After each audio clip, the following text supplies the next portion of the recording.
Радзіма гэтай мегапапулярнай у Японіі і экзатычнай для Беларусі расліны Кітай распаўсюджванне атрымала ў субтрапічным клімаце, а з пацяпленнем нашага чужаземная прыгажуня стала сябе добра адчуваць і ў кліматычнай зоне Брэста.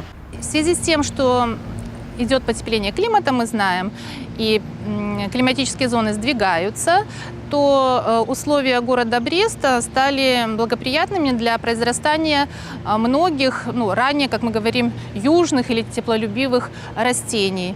Цветение продолжается до месяца, в среднем 2-3 недели. Если вы видите, не все еще цветочки в соцветии распустились, постепенно они будут открываться, и вот эта кисть будет выглядеть более пышной. Дарэчы, гліцынія доўгажыхар.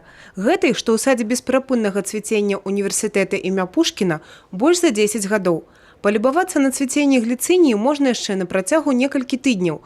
Гліцынію яшчэ называюць салодкай ліянай, але спецыялісты не раяць нават дакранацца да гэтай расліны. Яна атрутная. Так што любавацца лепш на адлегласці.